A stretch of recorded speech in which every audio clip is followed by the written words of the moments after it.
We provide you the platform to turn your dreams into reality. Give wings to your aspirations with KR Mangalam University. तो Israel और Iran के बीच 12 दिन के भीषण संग्राम के बाद भले ही सीज फायर हो गया हो, लेकिन इस युद्ध विराम के बाद भी टेंशन कायम है।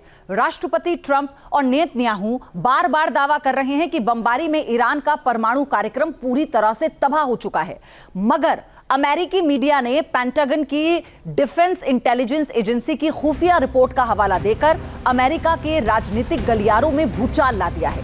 दावा किया जा रहा है कि अमेरिका के बंकर बस्टर बम के हमले के बावजूद ईरान के न्यूक्लियर साइट्स को बहुत ज्यादा नुकसान नहीं हुआ है। वहीं अमेरिकी उपराष्ट्रपति जेडी वेंस बेहद सनसनीखेज दावा कर रहे हैं। एक न्यूज चैनल से बात करते हुए उन्होंने कबूला कि ईरानी एटमी साइट से 900 पाउंड वजन के यानी लगभग 400 किलोग्राम यूरेनियम गायब है और बताया जा रहा है कि इतने यूरेनियम से 10 परमाणु हथियार बनाए जा सकते हैं। तो क्या ईरान का एटम बम बनाने के करीब ईरान पहुंच चुका है? अगर हां, तो क्या अमेरिका और इजराइल उसे रोक पाएंगे?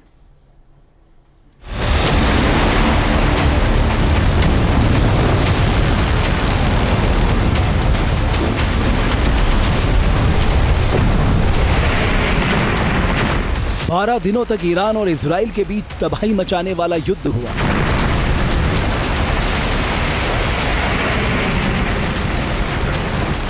ईरान ने 400 से ज्यादा बैलिस्टिक और हाइपरसोनिक मिसाइलों से तेल अवीव से लेकर हाइफा तक को दहला दिया।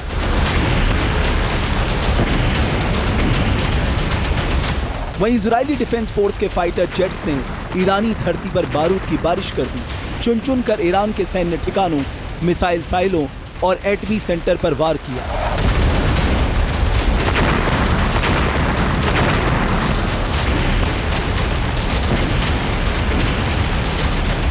बारह जून 2025 को अंतर्राष्ट्रीय परमाणु ऊर्जा एजेंसी यानी IAEA ने ईरानी एटमी प्रोग्राम पर सवाल उठाया और अगले दिन इजराइल ने ऑपरेशन राइजिंग लाइन शुरू कर दिया। 13 जून से शुरू हुए इस युद्ध के 10वें दिन अमेरिका ने ईरान के 3 एटमी साइट पर बमबारी की।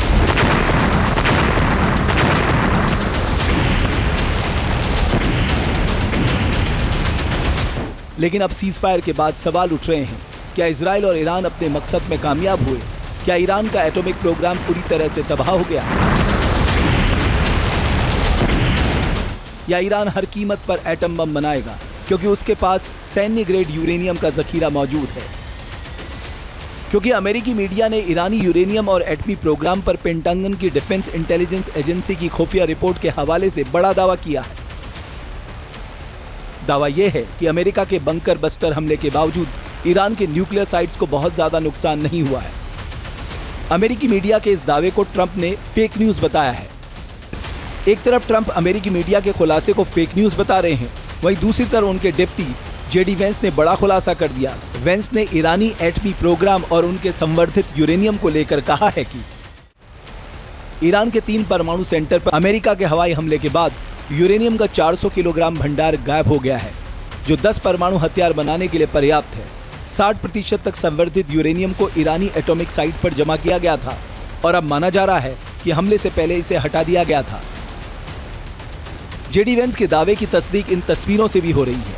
ये सैटेलाइट तस्वीरें मैक्सर इमेज फैसिलिटी की तरफ से 19 जून को ली गई थी। इन तस्वीरों को लेकर दावा किया गया है कि ये फोटो एटमी साइट की है, जहां 17 ट्रकों की लाइन लगी है जो एनरिच यूरेनियम के ट्रांसपोर्ट पे जुटे हैं। जेडी वेंस का दावा हवाई नहीं है। अंतर्राष्ट्रीय परमाणु ऊर्जा एजेंसी यानी IAEA के प्रमुख राफेल रासी भी इसी तरह का शक जता रहे हैं। हमें ईरान के एटमी सामग्री के ठिकाने के बारे में जानकारी नहीं है। ईरान ने आधिकारिक तौर पर मुझसे कहा है, हम सुरक्षात्मक उपाय करने जा रहे हैं, जिसमें इस सामग्री को इधर उधर ले जाना भी शामिल हो सकता है।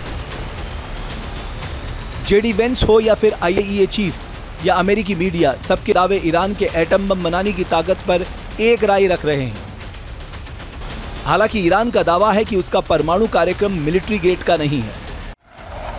ईरान और इजराइल में 12 दिन की जंग शिया देश की एटमी क्षमता को खत्म करने के नाम पे शुरू की गई थी, लेकिन तबाही और बर्बादी के 12 दिन गुजरने के बाद भी ईरान का एटमी प्रोग्राम दुनिया के लिए टेंशन बना हुआ है। ईरान का 400 किलो यूरेनियम कहां गायब हो गया, इसका जवाब किसी के पास नहीं है।